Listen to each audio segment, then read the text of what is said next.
Hey guys, so this week on our technical video we're going to be looking at throwing. What are the three key things that we need to be focusing on when practicing our overarm throw, and a fun drill to be able to practice it. I'm also going to add in a very modern coaching technique which a lot of coaches won't know about or haven't looked at before. It's very modern.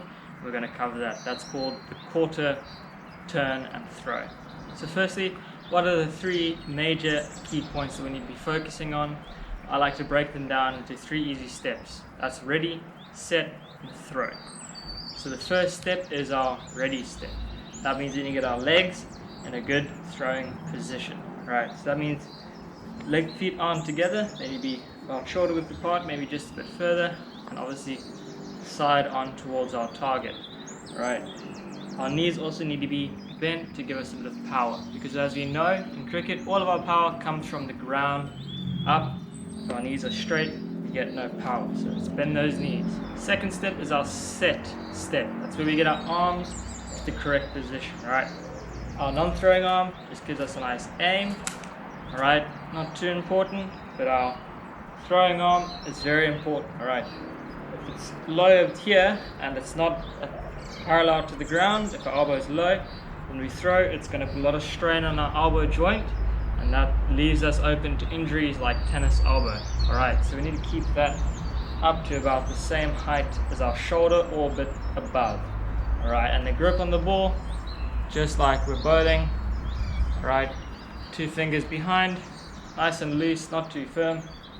Alright, so that's our set position. Alright, and step number 3 is throw. A bit of technique behind it.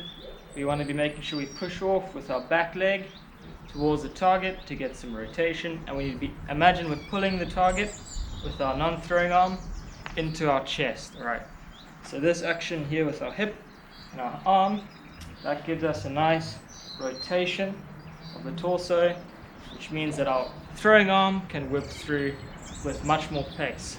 If we're standing still and we just go with our arm, it's not very quick. We get some biomechanics involved, that action becomes a lot faster, we get a lot more power. Alright, also one thing to make sure is our left arm is pulling straight, it's not going around. If it comes around, we're going to be less accurate because it's going across, it's not going straight through. Now onto the quarter turn. What is it? Well, it's something that a lot of cricket coaches now have taken from baseball. It's the act of when you get the ball from a front arm position, you do a quarter turn, 90 degrees, to get side on towards your target. This sort of split step and turn gets our legs into a great position. It also loads up our core and our quads for that push off in the throw step.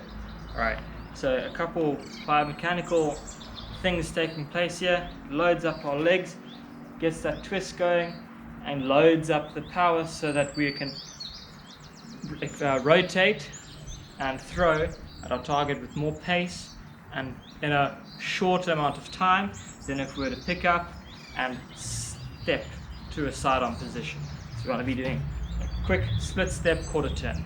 So the drill, all you need to do is face your target head on, drop the ball on the top of the bounce, collect, go into a split step, get the set and throw. One more time quickly, drop, quarter turn and throw.